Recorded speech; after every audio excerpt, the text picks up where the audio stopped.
Olá você, salve, salve nação rubro-negra, está no ar o programa do Mister Mengão, o seu telejornal com as notícias do Flamengo. Lateral direito pode ir embora do Flamengo e motivo é exposto para a nação de uma vez por todas. 60 milhões de reais, fechou tudo com o Flamengo. Filipão não causa influência e craque escolhe jogar no Mengão. Na estreia de Tite, Flamengo vence bem o Cruzeiro e volta ao G4. Essas e outras você confere agora. Fica comigo até o final, porque aqui tem muito mais Flamengo pra você. Meus amigos e minhas amigas, olha a minha cara de felicidade. Ontem, na estreia tão esperada do Tite, o nosso Mengão venceu bem o Cruzeiro por 2-0 no Mineirão, com gols do Ayrton Lucas e do Pedro de pênalti, no intervalo de 2 minutos no finalzinho do primeiro tempo. O Mengão garantiu os 3 pontos importantíssimos fora de casa e pulou para a terceira posição na tabela com 47 pontos, 2 atrás apenas do Bragantino, que venceu também o Santos, e está com 49, e o Botafogo com 56. Sem vencer no Mineirão desde 2023, a equipe mineira foi muito vaiada e a torcida protestou contra o Ronaldo Fenômeno, que é o dono da SAF do Cruzeiro. Essa confusão toda do Flamengo aí de querer jogar contra o Bragantino no dia 29 de novembro, lá no Maracanã, a Conmebol não está querendo sair, não vai ficar barato não. Se esse jogo contra o Bragantino é decisivo para as nossas pretensões, por que eu vou jogar fora? Para mim, nessa aí o Landim está certíssimo em bater o pé para jogar no Maracanã, porque esse pepino aí, meus amigos, quem tem que resolver é a CBF, que se comprometeu em liberar o Maracanã para a Conmebol sem um acordo do Flamengo, que até tentou que a CBF adiasse esse jogo aí com o Bragantino, mas o time de Bragança Paulista não topou e criou-se então essa polêmica que, na minha opinião, seria facilmente resolvida se a CBF usasse o seu poder e adiasse no peito esse jogo contra o Bragantino. Simples assim. A Conmebol e o Fluminense iriam agradecer, todo mundo ia ficar feliz e a gente ia voltar a jogar no nosso campo aqui contra o Bragantino, que é um jogo decisivo.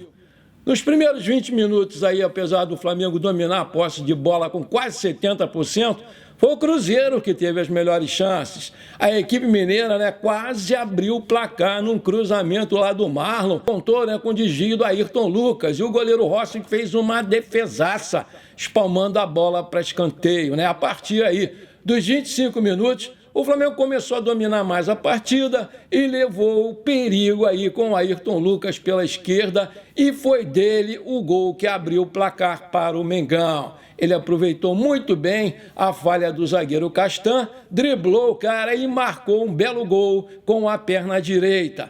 Não deu nem para a torcida comemorar direito o gol dele, porque o garoto Wesley, numa arrancada sensacional pela direita, sofreu pênalti cometido pelo Neres, que o Pedro foi lá e bateu com muita categoria. Bola para o lado, o goleiro para o outro. E aí aumentou a vantagem do Mengão para 2-0.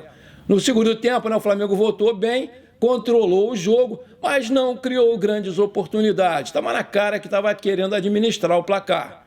O Cruzeiro se lançou ao ataque, empurrado pela torcida, e teve algumas chances de diminuir o placar, levando perigo em 2 chutes de fora da área, nos quais aí o goleiro argentino Rossi defendeu bem, mas bateu roupa. Isso preocupa, mas conseguiu recuperar depois. O Tite fez alterações, colocou Arrascaeta, Gabigol e Cebolinha, e o Flamengo voltou aí a controlar a partida, administrou o placar e por isso não agrediu tanto aí o Cruzeiro, queria mais que acabasse o jogo com 2-0.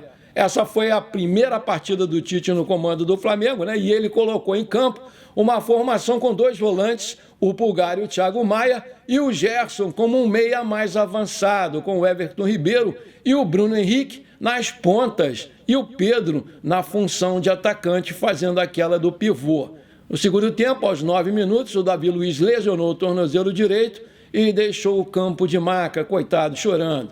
Depois da partida, o Flamengo divulgou nas suas redes sociais que o atleta teve uma entorse no tornozelo direito e vai ser avaliado hoje pelo departamento médico do clube para saber aí o grau da sua lesão.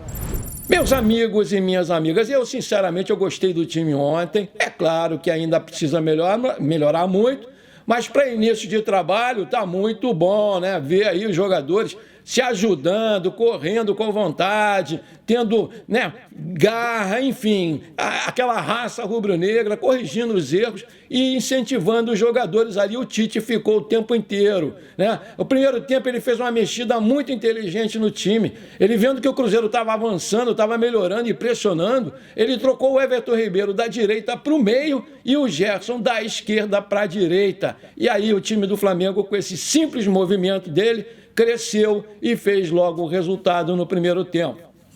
Já deu para ver, né, pessoal? Uma melhora muito boa, apesar do time do Cruzeiro ser fraco. Mas jogava em casa, empurrado pela sua torcida e compareceu em bom número, mais de 37 mil pessoas. Desses aí, 3.500 eram da nação rubro-negra, que mais uma vez deu aquele show cantando e empurrando o time do início ao fim. Parabéns mais uma vez, nação rubro-negra, vocês são demais. Vamos ver jogador por jogador. O que eu achei? O Rossi, ele fez uma defesaça no primeiro tempo, mas andou batendo roupa ali no segundo tempo, mostrando que precisa jogar mais, porque ficou parado muito tempo com o Sampaoli. A cera que ele fez no momento que o Cruzeiro começava a gostar do jogo esfriou muito o adversário. Isso aí é catimba de goleiro argentino. A sua atuação, na minha opinião, foi muito boa, nota 7.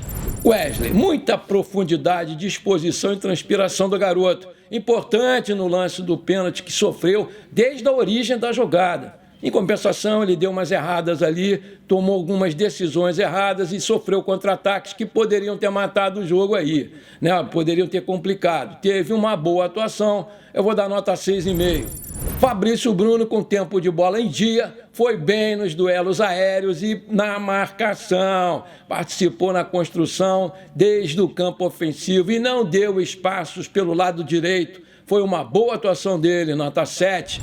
O Davi Luiz, né? Ele fez uma boa partida, sem sustos, enquanto ele esteve em campo, né? Deixou aí o Ian Lucas ganhar nas suas costas aí um lance que o Ayrton Lucas cabeceou contra o Patrimônio e quase fez o gol. O goleiro fez uma defesaça, né? De resto, ele esteve bem no jogo aéreo, participou de construções de jogada, saiu machucado, infelizmente, no início do segundo tempo, torceu o tornozelo, nota 6. O Pablo, né? Eu esperava que entrasse lá o Rodrigo Caio, mas o Pablo foi muito bem no jogo aéreo, substituiu bem o Davi Luiz sem susto. Depois de raras oportunidades com o Sampaoli, é possível que ele volte a ter chances, sim, com o Tite. Nota 6,5. Ayrton Lucas, ontem ele voltou a ser aquele lateral agressivo que fez dele aí um dos principais jogadores do Flamengo no início desse ano. Não apenas pelo gol marcado, mas pela volúpia demonstrada na hora de atacar, né? Ele fez intervenções importantes no campo de defesa e também jogou muito bem no ataque. Nota 8. Eric Pulgar, mais uma grande partida, né? Foi o líder de desarmes do jogo, deu grandes passes e assumiu de vez a bola parada do time. No jogo aéreo defensivo, cortou bolas importantes. Um dos seus 3 desarmes, inclusive, iniciou a jogada do pênalti sofrido pelo Wesley. Nota 8,5 para o chileno. Thiago Maia começou com alguns erros, mas se recuperou e esteve sempre em cima do lance no combate. Boa partida do volante, nota 6,5. Gerson, a transformação do time do Flamengo num jogo em que era pouco agressivo o ataque do Flamengo até os 30 minutos do primeiro tempo, passou muito pelos seus pés, né? Depois que o Tite o colocou no lado direito do campo. Foi o dono do jogo ali, justificou a sua convocação, jogou muito bem ontem, novamente, nota 8,5. Everton Ribeiro não estava muito bem no lado direito, mas melhorou quando foi puxado pelo Tite para o meio. Seus passes de primeira permitiram aí o Flamengo manter aquele controle de bola, né? O toque para o Bruno Henrique no lance do gol foi sensacional. Arrascaeta, né, com pouco tempo em campo, não contribuiu nada, né, no momento em que o Flamengo estava administrando o jogo e administrando o resultado, nota 5. O Pedro, né, finalizou 4 vezes, bateu muito bem o pênalti e participou muito mais do que vinha mostrando nos últimos jogos. Voltou para ajudar na marcação, ganhou bolas no meio de campo e na parte aérea também. Há muito tempo não fazia uma boa partida e por isso eu vou dar para ele nota 7,5. O Gabigol, né, ficou pouco tempo em campo, mas já mostrou mais dinamismo. Mesmo saindo aí muito da área, ele parecia mais ligado no jogo e estava querendo sim participar. Nota 5. Bruno Henrique, essa história aí de renovação tem mexido com a sua cabeça, sinceramente. Desde que eles fez aquele jogaço contra o Botafogo, né? Que ele fez aquele golaço de fora da área, que as suas atuações não têm sido aquelas esperadas por nós torcedores. Mas foi perigoso, constante ali pelo lado direito. Se não foi uma figura central, ele teve participação importante, né, por levar a bola sempre para o fundo do campo e cruzar. Numa delas, ele cruzou na direção do Pedro, e o Ayrton Lucas entrou e fez o gol aí do Flamengo. Cebolinha, ele teve pouco tempo para participar do jogo, mas ainda assim ajudou em jogada que terminou em finalização do Gabigol no primeiro lance dele ali em campo. Nota 5,5. O Tite, né? A mexida num momento em que o time pouco agredia foi fundamental para o Flamengo ganhar o jogo. Ele colocou o Gerson na direita, o Everton Ribeiro no meio, o que fez aí o Flamengo dominar totalmente as ações contra um Cruzeiro bem fechadinho e marcando muito bem. Ele orientou o tempo todo, incentivou o time desde o começo, armou muito bem o seu sistema defensivo e demonstrou que está no caminho certo para voltar aí a fazer o campeão Mengão voltar aí a brilhar, com certeza. O ser humano é muito engraçado. Eu, por exemplo, detestava o Tite na seleção. E agora, pouco a pouco, eu estou gostando de ver ele. Estou achando que ele é simpático, estou mudando de ideia dele. Estou gostando muito das suas atitudes. E não é à toa que o Dorival e outros aí encheram a bola dele, dizendo que ele é o melhor técnico brasileiro em atividade. Eu, sinceramente, gostei muito. Não estou encantado, mas eu gostei muito. Estou muito animado. Dei nota 9 para ele. Aí eu te pergunto, você gostou da atuação do Flamengo ontem? Viu alguma coisa diferente no time? Coloca para mim aí a sua opinião, quero saber. Maravilha, se você está curtindo o nosso programa, então não esquece, manda brasa agora no like para fortalecer o nosso canal. E se você ainda não é inscrito, vamos lá, aperta o botão inscrever-se, aperta o sininho ali, pronto, simples assim. Muito obrigado por você estar sempre aqui comigo me prestigiando. Valeu, tamo juntos. O lateral direito Wesley pode ir embora do Flamengo e motivo é exposto para a nação de uma vez por todas.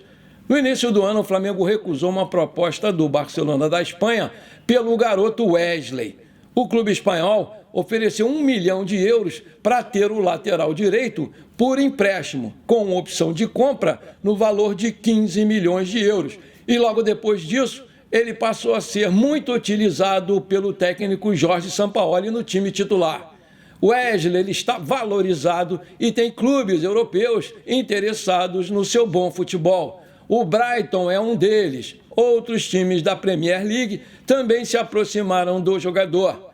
O staff do lateral direito tem a informação de que o Barcelona vai voltar a fazer uma nova investida na janela de inverno da Europa, que é a nossa aqui de verão.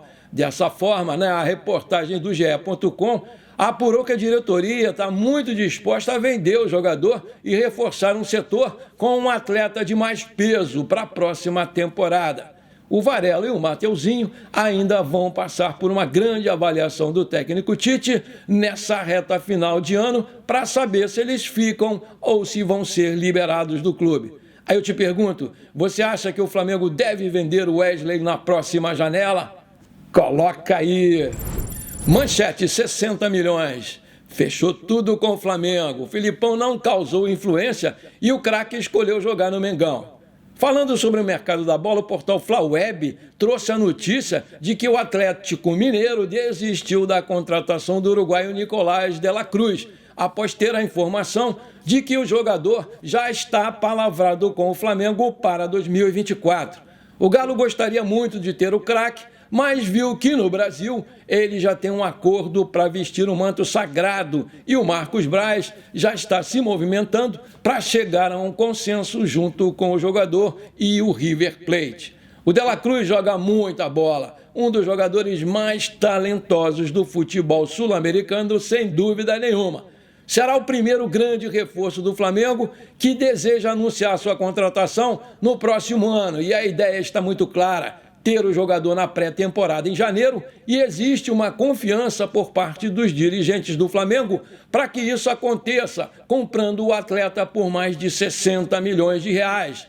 Aí eu te pergunto, você já imaginou um meio-campo com Arrascaeta e o De La Cruz, comandados ali pelo Tite? Vai ficar difícil, não vai não? Coloca aí! Antes de terminar o nosso programa de hoje, conforme eu prometi, eu quero mandar aqueles abraços aqui pra galera que me pediu e que tá sempre aqui comigo. Bora lá! Alô, amigo Alexandre Costa. Alô, galera do Flamengo de Rio Bonito, aqui no Rio de Janeiro. Alô, meu amigo Edmilson Alves. Alô, torcida do Flamengo de Itabela, na Bahia. Aquele abração pra vocês, meus queridos. Alô, meu amigo Erisvaldo. Alô, Evelyn. Alô, Aurora. Alô, Thalita. Aquele abração pra vocês, meus queridos. Alô, meu amigo Luiz Arnaldo Dias. Alô, Wesley. Alô, João Lucas. Alô, Elaine, que estão em férias na França. Aquele abração pra vocês, meus queridos. Alô, meu amigo Elidir Brandão. Alô, flamenguistas de Barra do Piraí, aqui no Rio de Janeiro. Alô, amigo Alberto Lucena. Alô, amiga Luanda. Aquele abração pra vocês, meus queridos. Alô, meu amigo querido Wilson Antônio, gente muito boa. Alô, família do Wilson de Guapimirim, aqui no Rio de Janeiro. Aquele abração pra vocês, meus queridos. Alô, meu amigo Luiz Faria. Alô, flamenguistas de Arapiraca, em Alagoas. Alô, flamenguistas de Nova Palmeira, na Paraíba. Aquele abração pra vocês, meus queridos. Tamo juntos! Bom, por enquanto foi isso. Eu espero que você tenha gostado do nosso programa de hoje. Não esqueça de deixar aquele like maneiro, de comentar e principalmente de compartilhar com seus amigos e parentes flamenguistas, porque isso aí com certeza vai nos ajudar demais a crescer o canal no YouTube. Um forte abraço para você que esteve aqui comigo até agora. Muito obrigado e pra cima deles, Mengão. Parabéns pela vitória!